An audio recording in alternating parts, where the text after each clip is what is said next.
Hello, hello, hello, hello, hello. Welcome back. It's Dr. Dwayne Wood, y'all. Woo! And I am excited because I am 40 hours into this 72-hour fast. If you were here with us earlier, we did a check-in at about 19 hours or so. Started the fast 12:30 a.m. A little over a day and a half ago, roughly. And now I am in the middle of this second day, the middle of the second day, and just wanted to come on and give a check-in to let you guys know how things are going, how I'm feeling, and see if there are any questions that you have out there. There are so many people that are now using fasting for health. Okay, I'm just going to put that word there, health, because fasting has been used to treat cancers. Fasting has been used to treat seizures. Fasting is being used to help people with weight management. Fasting is being used to help people with diabetes, metabolic syndrome, polycystic ovarian syndrome, and on and on and on and on. And so no more is it simply just a cultural or a meditation enhancer. No longer is it just used for spiritual things, but we are getting lots of data that fasting has an enormous ability to help the body rejuvenate and replenish, and to even in some cases where people are saying that you can have revitalization of different parts of the body. And so I have been incorporating fasting into what I do in my practice, in my personal life. Now, fasting, we've done intermittent fasting, and that's the phrase that you may hear as you listen to the internet, as you read books, as you see magazines. Everybody's talking about intermittent fasting, and intermittent fasting, probably better termed. Well, I'll come to the term in a minute, but the fasting is just simply a period where you're abstaining from food. And in this context, when we talk about fasting here in this setting, what we're talking about is abstaining from food, whether it's a complete fast, which is called a dry fast, where you don't take any food, or you don't take any liquids, any fluids, or a wet fast, which is where you are not eating, but you're taking in liquids, trying to remain hydrated. Okay, so lots of different ways that people talk about fasting. And we won't get into the specifics of those right now, but wanted to just come on and give a check-in so you know where I am as I've moved through this fast. This is, as I said, intermittent fasting we've done in our practice for years. We've done that as part of our weight management program in our practice. We've done that as part of our diabetes regimen that we will recommend to several of our patients who've been very successful with it. The extended fast is something that we are adding as we move into this new year. Remember, new year, new you, new year, new you. And our goal is, how do we decrease, and in many cases, eliminate diabetes medication? Right, we're talking specifically to our type 2 diabetics, using the several of the things that we're going to be talking about as we move throughout this season, move throughout this year. Okay, now, people, if you're watching and you're out there, you say, well, I'm not diabetic, so this is not for me. Well, let me let you know that the benefits that you get from fasting not only help with diabetes, but fasting has the ability to help with metabolic syndrome, polycystic ovarian syndrome, obesity, coronary artery disease, hyperlipidemia, hypertension, right? And on and on and on and on. And so we'll be talking more about those as we get into the rest of the year. I do see that we do have a guest out there. So Teresa, hey Teresa, thanks for stopping by. She says, hello, Dr. Wood. Glad that you are here, Teresa. So So let's hop into it. Let's hop into it. So my process, right? The fast, and we'll outline more of the specifics in later visits, later shows as we talk on our main show, which is Monday nights at 7 p.m. Central Time. But I wanted to here just talk about a few things. So I did a video this morning. I did a check-in. We were 19 hours into that check-in, or 19 hours into this fast. And so far, in terms of how I feel, right? That's one question a lot of people say, hey, how do you feel now that you're 19 hours or 40 hours? And at 40 hours, I am currently not feeling hungry, right? One of the interesting things that I said when I was ending one of my other fasts a couple of weeks ago is I said to my wife, I said, I am right now not hungry as I was ending the fast, but what I was doing is I was thinking about the food I hadn't eaten for the 3 days, right, the 72 hours. So sometimes the brain plays these tricks on us. And so physically, I feel strong. I've been working from home because we had some snowstorms and much of the city is shut down. My mind is clear. I don't feel groggy. I have been making sure that I remain hydrated. So I've got my little cup here and I continue to fill it, and you'll see me maybe sipping every couple of minutes. There you go. We'll do a show specifically about hydration and what are some of the things you can use and should use and so forth. But I'm feeling clear. I'm not feeling groggy. I'm not feeling weak, tired. 40 hours in. One of the interesting things to perhaps talk about at some point is what my regimen is leading into the fast, and then we'll show again once what our regimen is coming out of fast. How do we break the fast? Okay, so physically, mentally, I'm feeling well. I'm not having issues at this point. Okay, compared to previous fasts, I think this one, and this is my third in the last 3 weeks. I shouldn't say a couple of weeks. Each week I've done a 72-hour fast. Lots of reasons for that, which we won't get into right now. What I'm learning is that if I am not careful, right? So, I'm at home now, and so my wife was making lunch. My son was eating because he's home as well from school. And so the aromas, I'm in here and I've been seeing patients, and some of those smells, food smells pretty good when you haven't eaten for a little bit, right? So that's one thing that I'm learning, that I've got to be very mindful of that. The other thing was, I walked into the kitchen, right? We were on lunch break, and I walked into the kitchen and naturally just walked right into the pantry. Okay. And I had to catch myself because the habit of just getting something to eat when I walk out of the office into the pantry, right? So I had to say, wait a minute. Yeah, hey, wait a minute. You're on a fast. Right. So remember, one of the reasons that we eat is because we have a habit of eating. And so sometimes it's not even hunger. It's, the clock says noon, and so we eat at noon. Or, somebody comes over and, you offer them something to eat and you go ahead and eat.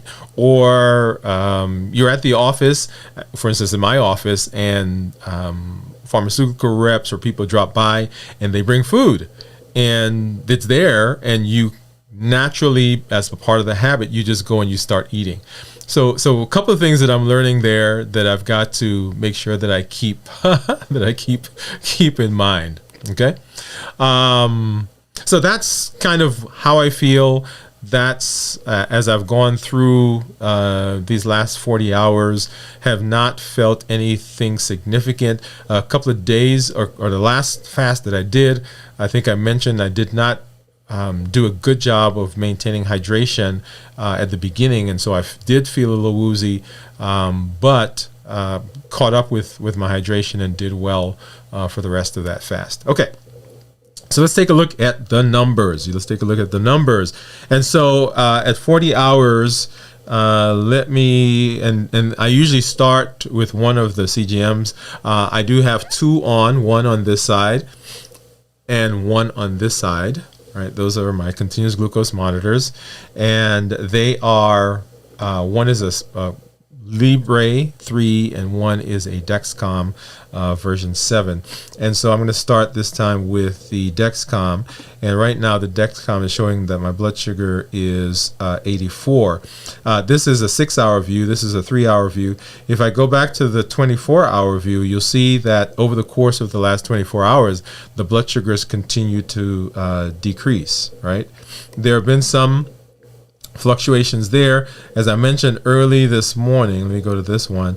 There's that break that you see there right at about 8 o'clock. That was because the monitor on the Dexcom was knocked off while I got out of the shower, and so I had to put on a new one. So you'll see that break in the day there. Okay, all right. And I guess this is a good place to kind of look at this graph, right? So this is a 30-day, and I'm going to go to a 90-day so you can see what the average blood sugars have been over the course. And I think this only has about 70 something days, and it should catch up with us here in just a minute. While that's processing, maybe I'll flip over to the Libre. Okay, and right now the Libre is showing a 74 is what the blood sugar is, and you'll notice there down at the bottom, starting a little bit before 3 o'clock, and that was about 2 o'clock, the blood sugar actually dipped below 70. So that red line that's going across the bottom, that's 70, and you'll see for most of the day I was above 70, and that's the white graph that you see running across. And then right at maybe 2 o'clock or so, you see that the blood sugar dipped below 70, and it stayed in the 60, 63, 64. And let me go over here and pull up the logbook. And so the logbook here, you'll see that we were 69.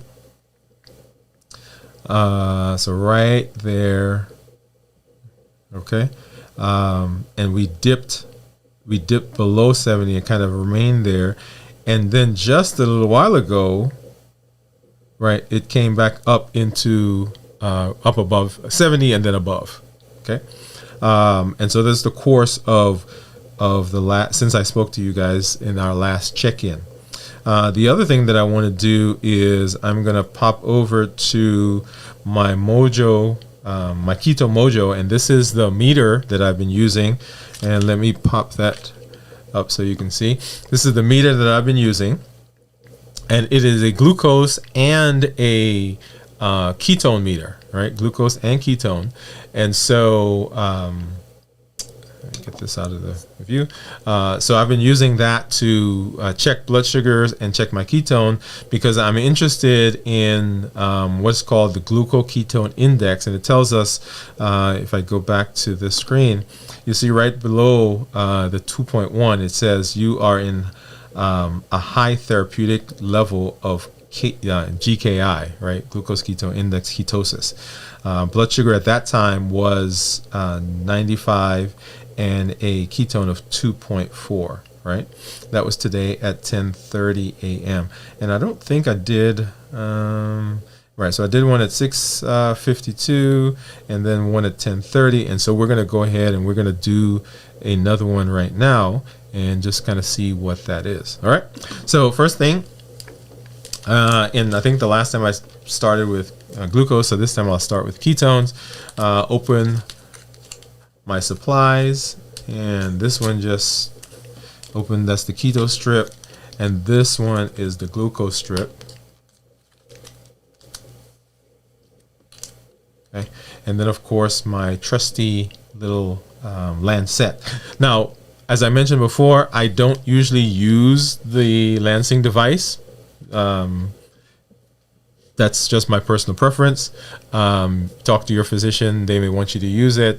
You may have your own preference on how you do things. I simply have, this is a Lancing device, and it doesn't I don't put it in a, it's a Lancet. I don't put it in a Lansing device. So first thing I'm going to do is I'm going to go ahead and take my ketone strip out and put it into my meter. I'm going to take my Lansing device, and I need a drop of blood, so I'm just going to pop that in there, and there is my drop of blood. And I'm going to apply it, and it'll just it should just suck it right into the strip. And in 10 seconds or so, we should get a number for ketones. And 3.0, right? So that's higher than we were before. Take that one out, and let's go ahead and get our glucose strip in there. And I was massaging this. Oops. Probably have to do that again. Okay, yeah. I hit my finger, and so my drop of blood was gone. I was massaging while I was waiting for the other one. And so now I just need to get another drop of blood. And that will get sucked into the strip. And we'll get a number here in just a minute. And so blood sugar right now is 82 according to that monitor. And I'm going to hop back over here, because what we want to do is we want to go ahead and sync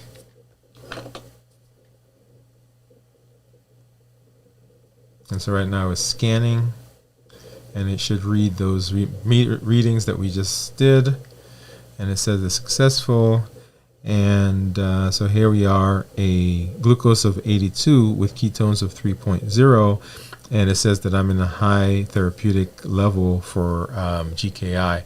And so what I'm doing here is one of the benefits, right, of using fasting is that I want the body to begin using ketones for energy.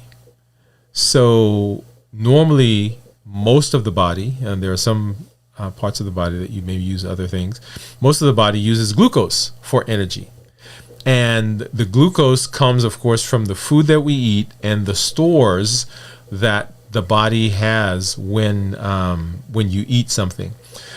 So when you eat food, the body takes some of that and it uses it for things like breathing and heart beating and thought processes and all the automatic things that go on in your body, and even for your normal daily life.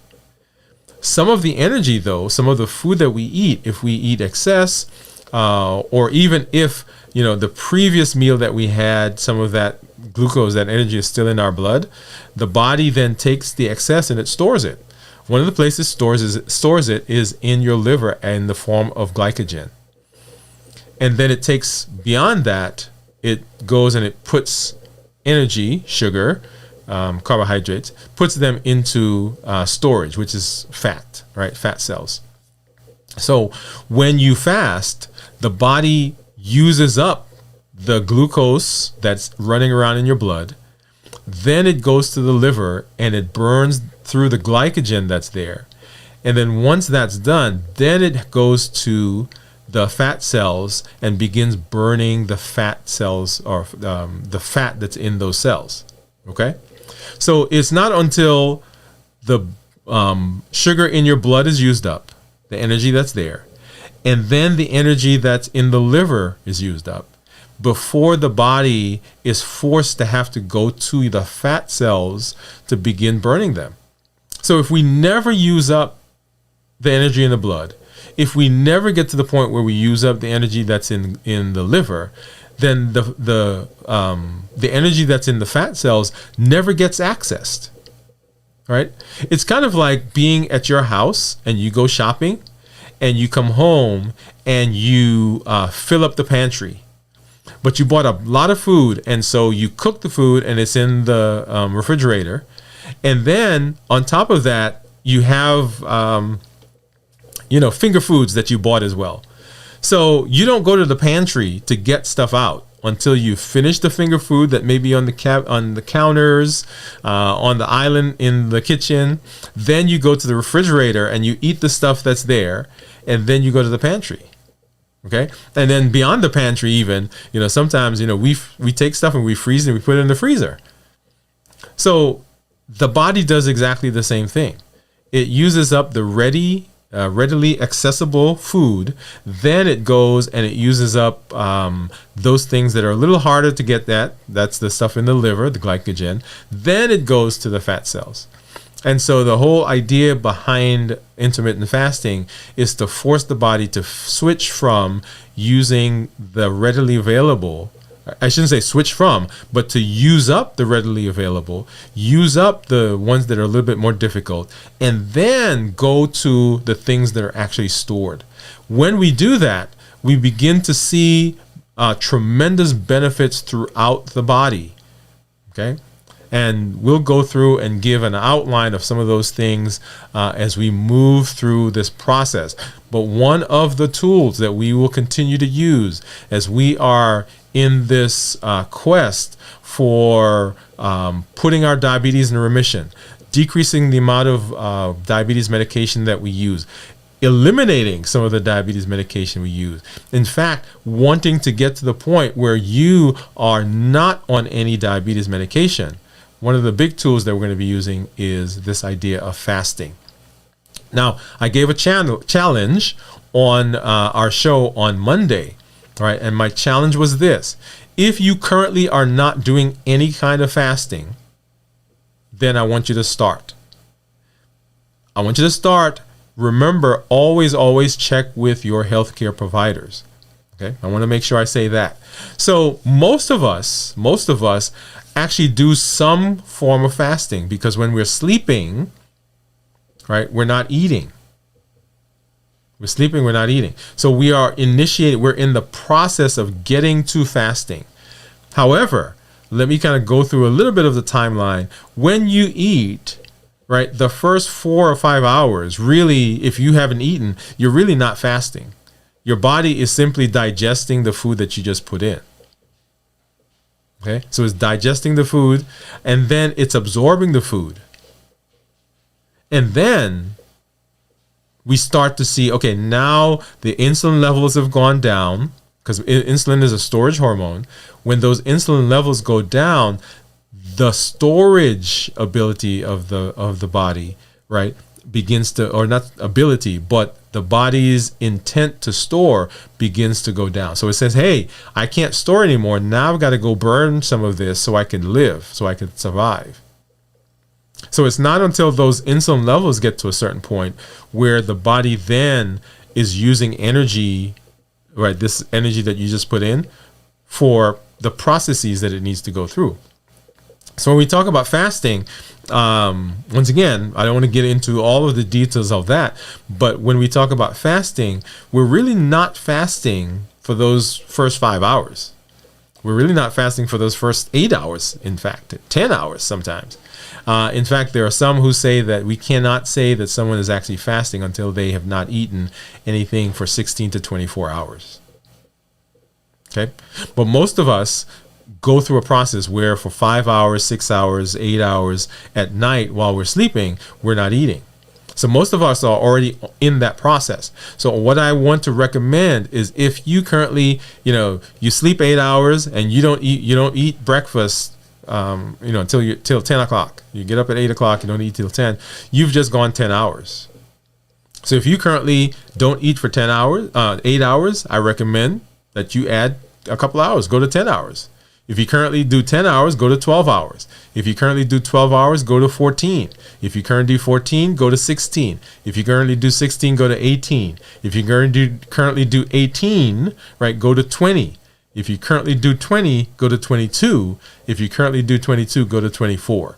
So our goal is to progress to the point where we are fasting for 24 hours, right? Starting wherever you are. We're starting slowly, but the benefits are enormous. Okay? All right. So let's see. So let's once again run through these numbers so you can see them. So our Dexcom is showing 82 right now. And it did finally give us our summary. And you'll see there for 90 days. And this is actually about 67 days. We've been in range 92% of the time, with an average blood sugar of 135, according to this, with a glucose management indicator, which is an estimation, if you will, a calculated estimation of what my A1C would be. Okay, so that's for 90 days. Let's hop over to this guy. And so right now our blood sugar is 74. It did go low, and you see that there at the bottom, the red graph, but now it's come up into the 74. And let's go and let's take a look at some of the 90-day summary that you can see on this graph, on this device. So time in range for 90 days has been, and it's thinking there. So 92% of the time I've been in range, 3% of the time I've had low blood sugars, and 5% of the time we've had blood sugars between 180 and 250 over the last 74 days. And you'll see that down at the bottom. This is over a 74-day period. Let's go and let's take a look at average. Let's do average blood sugar. And once again, over 90 days, average blood sugar, and you see there 93, right? And so the Libre tends to read a little lower than the Dexcom. So let's go and look at that again. So here we're saying 82 with the Dexcom, and if I went back to the Libre, you'll see it says 74. Okay, so that, yeah, so there's a difference there. Let's see, let's go back. We were looking at average glucose, so 93. That was for 7 days. So let's go to 90 days and see. So the average there is 125. Average 125. If I go down to my glucose management indicator, and that's that calculated estimation of the A1C, and you see the estimated A1C here is a 6.3. Okay. And then back to our Keto Mojo. And this is the graph that I've been kind of showing, and you'll see over the course of the last couple of weeks, you'll see what my graphs have been. But most recently, these last 4, I believe, are the ones from today. And so as my blood sugar has gone down, the ketones have gone up. As my blood sugar has gone down, the body has to switch at some point. So the insulin goes down, and the insulin, and I wish there were a way to measure insulin here so that you could see what that looks like. Because as that insulin has gone down, the body has to switch now from burning sugar, right? Because it's using up all the sugar that's in my blood. It's going to the liver and it's using up all the sugar that's stored there in the form of glycogen. And then now it's having to go and burn the fat that's in the fat cells. And whenever the body's burning fat, the result that we see is ketones. And there are things, ketone bodies, but whenever we say ketones, everybody kind of talks about one ketone as though it's one thing, but there are several forms of ketones. And that's a discussion for another time. But once again, I wanted to stop and I wanted to do a check-in. We're 40 hours in now into our 72-hour fast, feeling great, feeling wonderful. And when my blood sugar was low, as I showed you here in the logbook, I actually did not feel that. The only way I knew was that my glucose meter alarmed to say, hey, your blood sugar is low. Okay, so not a big deal at this point. So yeah. So if you have questions, go ahead and drop those in the comments. Would love to respond to those. We will get to them as they come in. We'll continue to give you updates as we go throughout the fast. Be sure that you come back to talk with us and hang out with us on Monday. Monday is our show, 7 o'clock Central Time. We do that every Monday unless something else is going on, and we will announce that. But for right now, thank you for stopping by. This is Dr. Dwayne Wood. That's Wood with an E. The E stands for endocrinology. Here on the channel, I educate, I empower, I encourage you to take charge of your health, your life, avoid complications, and go to the next level, creating the life you've always wanted. And here in the new year, new you. Thank you, everybody. We'll see you.